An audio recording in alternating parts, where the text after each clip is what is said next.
آج میں نے سوچا کہ کھول دیتا ہوں تھوڑی سی باتیں. بولو ان کو, آ جاؤ میں اللہ کی طرف بلا رہا ہوں. آ جاؤ میں اللہ کی طرف بلا رہا ہوں. چلو بھائی, میں اللہ کی طرف ارے 2-3 آدمی چلے جاؤ, بلا رہا ہے. آ جاؤ میں اللہ کی طرف بلا رہا ہوں. چلو بھائی, اب اللہ کی طرف آگے بلا لیا نا ان کو, پہنچاؤ اللہ تک.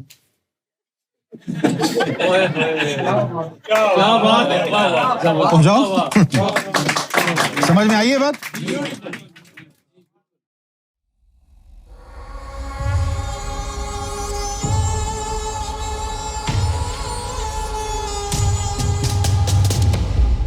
ہم کو جو سمجھ میں آئی ہے بات وہ کیا ہے؟ ہم کو سمجھ میں یہ آیا کہ مرشد نے تجھے ساری منزلیں طے کرا دی. مرشد نے ساری منزلیں طے کرا دی, نفس بھی پاک, قلب بھی پاک, سینہ منور, ذاکر سلطانی, اللہ کا دیدار بھی کرا دیا. لیکن اگر اذن و ارشاد نہیں ہے تو دیدار الہی والے کی تبلیغ سے بھی فتنہ پھیلتا ہے. اگر اذن و ارشاد نہیں ہے تو ولی اللہ ہونے کے باوجود وہ تلقین نہیں کر سکتا, تلقین حرام ہے. کیونکہ نور, علم تو اپنے سینے سے تو نکال سکتا ہے, لیکن اس دوسرے بندے کے سینے میں وہ علم اور نور کیسے استقرار پکڑے گا جب تک رب کا اذن نہیں ہوگا, کیونکہ وہ موکلات نے ڈالنا ہے. آپ سمجھتے ہیں میں نے سمجھ لیا ہے, میں سمجھا دوں گا.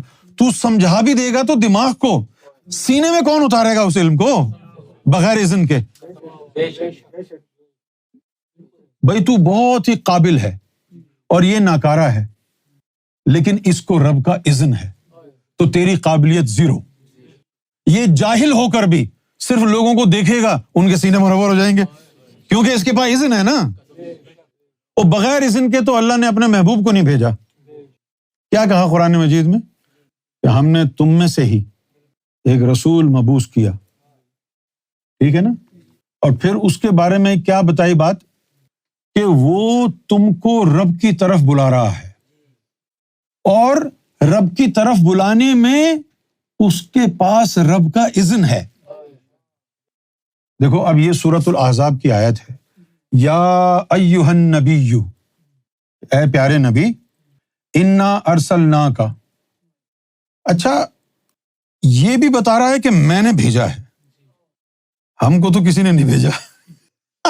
پھر بھی ہم تبلیغ کر رہے ہیں. ہم تو یہیں پیدا ہوئے ہیں, مٹی کے لوگ ہیں, ہماری اوقات کیا ہے؟ جو جس کو وہ خود بھیج رہا ہے اس کو بھی بغیر اذن کے نہیں بھیج رہا. انا ارسلناک, ہم نے آپ کو بھیجا ہے. کیا بنا کے بھیجا؟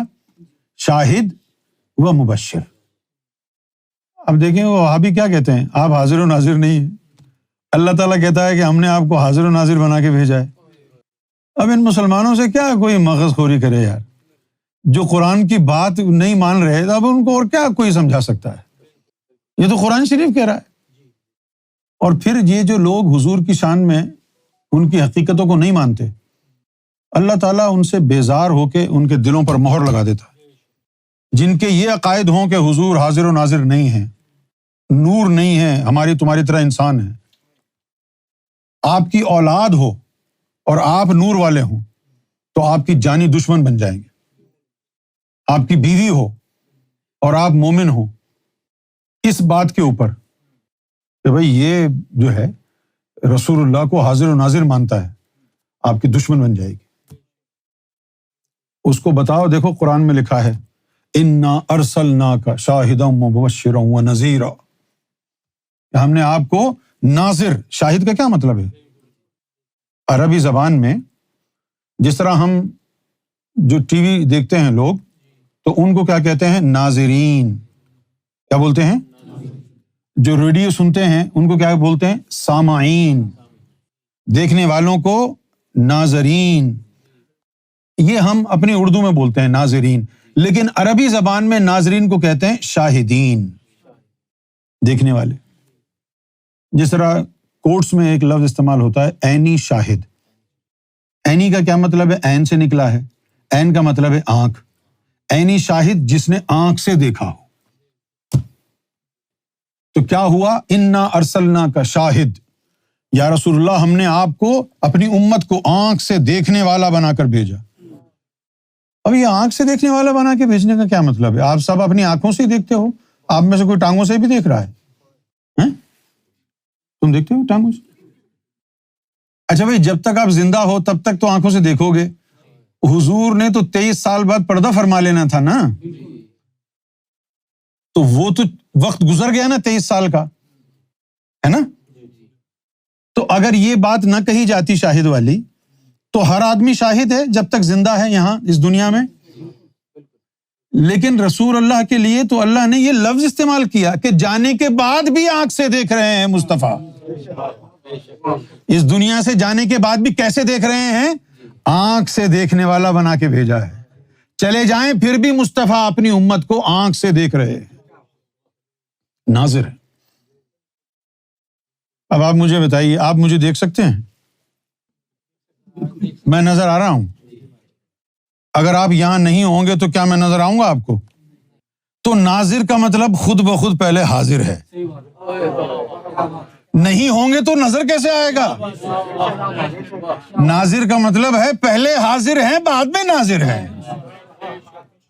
بولو سمجھ میں آیا کہ نہیں؟ ہے نا بھائی؟ تو اللہ نے یہ کہا بھائی یہ ناظر ہیں، شاہد ہیں، کیونکہ اللہ تو جینیس ہے نا یار۔ وہ دو باتوں کو بولنے کے بجائے ایک بات بولے گا، اس کی ایک بات میں دوسری پہلے سے چھپی ہے۔ وہ کیا چھپی ہے؟ بھائی ناظر بول دو، حاضر ہوگا تو ناظر ہوگا نا، یہاں موجود ہوگے تو دیکھو گے نا، اگر نظر آ رہا ہے تو موجود ہو نا۔ انا ارسلناک شاہدا ومبشرا ونذیرا، اس کے بعد جو ہماری بات ہے وداعیا الی اللہ۔ اچھا اب یہاں پر بھی سنیے آپ، ایک تو وہ معنی ہے جو آپ کو سمجھ میں آتا ہے، بلانے والے۔ کیا یہ بلانا اللہ کی طرف آ جاؤ، اللہ کی طرف آ جاؤ، یہ بلانا ہے؟ یہ بلانا نہیں ہے۔ چلو میں بولتا ہوں، مظہر بھائی ادھر آؤ، آج میں نے سوچا کہ کھول دیتا ہوں تھوڑی سی باتیں، بولو ان کو، آ جاؤ میں اللہ کی طرف بلا رہا ہوں۔ آ جاؤ میں اللہ کی طرف بلا رہا ہوں۔ چلو بھائی، میں اللہ کی طرف اچھا 2-3 آدمی چلے جاؤ، بلا رہا ہے۔ آ جاؤ میں اللہ کی طرف بلا رہا ہوں۔ چلو بھائی اب اللہ کی طرف آگے بلا لیا نا ان کو، پہنچاؤ اللہ تک۔ کیا بات ہے، پہنچاؤ، سمجھ میں آئی ہے بات؟ تو یہ مت سمجھو آواز دے کے جو کہہ رہا ہے آؤ اللہ کی طرف تو تم سمجھو یہ اللہ کی طرف بلا رہا ہے، نہیں، اب بلا لیا، اب لے جاؤ نا اللہ تک۔ تو معلوم ہوا یہ آواز دے کے بلانا دائی نہیں ہے۔ کون ہے دائی؟ جو کہے آؤ میں تمہیں اللہ کی طرف بلا رہا ہوں، اور جو آئے آپ اس کو اللہ تک لے جائیں، وہ ہے دائی الی اللہ۔ دائی بلانا الی اللہ، اللہ تک۔ تو آپ لوگوں کو یہ تو کہہ سکتے ہیں آؤ اللہ کی طرف، آؤ اللہ کی طرف، بس اللہ کہاں ہے جو تم بلا رہے ہو؟ چلو یہ آ گئے لوگ، اب لے جاؤ ان کو اللہ تک۔ بولے ہم تو صرف بلا رہے تھے۔ بلانے کا مطلب ہے اللہ کے پاس لے جاؤ، داعیا الی اللہ، وہ اللہ کی طرف بلا رہے ہیں۔ اب جو اللہ کی طرف بلا رہے ہیں تو نتیجہ کیا نکلے گا؟ بِإِذْنِهِ، اللہ نے ان کو کہا ہے ہم نے اپنے بندوں کو بلوانا ہے، تمہیں پرمیشن ہے، لے آؤ ان کو۔ یہ اذن چاہیے۔ اگر یہ اذن نہ ہو، دیکھو قرآن نے ایک لفظ استعمال کیا، بیٹھ جاؤ، قرآن نے ایک لفظ استعمال کیا ہے۔ قرآن سورۃ الکہف میں کہتا ہے وَمَن يُضْلِلْ فَلَن تَجِدَ لَهُ وَلِيًّا مُرْشِدًا، یعنی اللہ تک بلانے کے لیے، فیض دینے کے لیے ولی ہونا کافی نہیں ہے، ولی ہونا کافی نہیں ہے، مرشد ہونا ضروری ہے۔ ولی اور مرشد میں فرق کیا ہوا پھر؟ مرشد لفظ نکلا ہے رشد سے. کس سے نکلا ہے؟ رشد سے. اور رشد کی تعلیم ہے معرفت. معرفت کی تعلیم کیا ہے؟ وہ معرفت کی تعلیم ہے کہ اللہ تعالیٰ اذن عطا کرتا ہے. اگر تو ولی اللہ بھی ہے اور تیرے پاس رشد کی تعلیم نہیں ہے، اذن و ارشاد نہیں ہے، اذن الہی نہیں ہے، تو توجہ ڈال کے کسی کے سینے میں نور تو ڈال سکتا ہے، لیکن کسی کو رب تک نہیں پہنچا سکتا. کسی کو. اب دیکھو بہت سے ولی ایسے گزرے ہیں جو ولی تو تھے لیکن ڈیوٹی دنیا کی نہیں دی اللہ نے ان کو.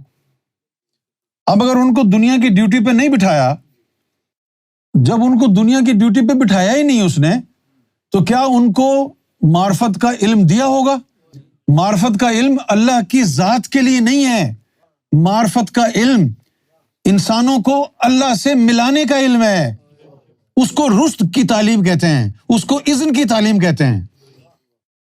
اب جیسے سرکار اگر کسی کو بٹھائیں کہ چلو تم میرا نمائندہ بن کے بیٹھ جاؤ، تو اس کے پاس کیا تعلیم ہوگی؟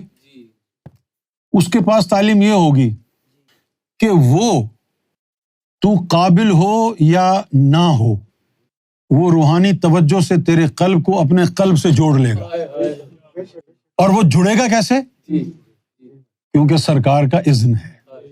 اگر وہ اذن نہیں ہے تو کتنا بڑا مقام حاصل کر لے، تیرے دل سے کسی کا دل باطنی طور پر جڑ ہی نہیں سکتا، کیونکہ وہ اذن کے بغیر نہیں جڑتا نا.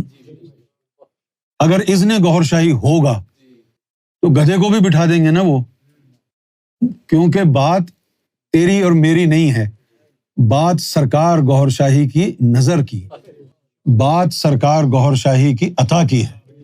کیونکہ یہ طاقتیں تو ان کی ہیں، ہم تو ان کے در کے کتے ہیں، ہم تو بھکاری ہیں، ان کی ٹکڑوں پر پلنے والے ہیں. اور یہ ان کے ٹکڑوں پر پلنا ہماری روح کے لیے، ہمارے قلب کے لیے باعث سعادت ہے. ساری کی ساری بات ختم ہوتی ہے اذن پر. داعیا الی اللہ باذنہ. اچھا بھائی، پہلے یہ مقام بتایا کہ یہ ہم نے اذن دیا ہے کہ تم لوگوں کو ہمارے پاس لے آؤ. یہ اس طرح سمجھو جس طرح میں بتا رہا ہوں، وہ ترجمہ نہ کرو کیونکہ اس ترجمے سے گمراہ ہو گئے تم. داعیا الی اللہ، اللہ کی طرف لانے والے، باذنہ ہی، اس کی اجازت سے. اب یہ چیز بتانے کے بعد مزید تعارف کیا کرایا؟ دیکھیے، سراج منیرہ، کیونکہ مصطفیٰ نور کا چراغ ہے. اللہ کہہ رہا ہے، کیا کہہ رہا ہے؟ سراج منیرہ. اللہ کیا کہہ رہا ہے؟ محمد صلی اللہ علیہ وسلم کیا ہیں؟ نور کا فانوس ہے. مولوی کیا کہہ رہا ہے؟ یہ تو بشر ہے. اللہ کہتا ہے وہ نور کا فانوس ہے. سراج منیرہ، نور کا فانوس ہے، نور کا چراغ ہے. کتنی بڑی بدبختی ہے مسلمانوں کی کہ اللہ جو قرآن میں کہہ رہا ہے مسلمان وہ نہیں مانتا. مولوی جو مسجد میں کہہ رہا ہے، اللہ کو چھوڑ کے مسلمان مولوی کی باتوں میں آ گیا. کیوں آ گیا؟ اس لیے آ گیا کہ اس نے جہنم میں جانا ہے. اگر وہ جنت میں جانے والا ہوتا تو اللہ اس کو کسی اپنے دوست سے ملاتا، ملا سے نہیں ملاتا. اسی طرح جتنا مرضی آئے تمہاری سمجھ میں روحانیت آ جائے، لوگوں کو رب کی طرف بلانے کی ذمہ داری تمہاری نہیں ہے. ہو سکتا ہے تم عالم غیب کی باتیں سمجھ گئے ہو، گئے تو نہیں ہو نا. اب تم نہیں گئے تو لوگوں کو کیا لے جاؤ گے؟ بات اذن کی ہے، اور اذن ایک زمانے میں ایک ہی انسان کے ہوتا ہے، دو نہیں ہوتے. اور پھر اگر کوئی اس کی نقل کرے تو پھر وہ خدا کی عزت کی قسم زندیق ہو جاتا ہے. زندگی سے بچو، توڑ دو قلم. یہ لفظ یاد آئیں گے تمہیں قبر میں. ابھی توبہ طائب ہو جاؤ.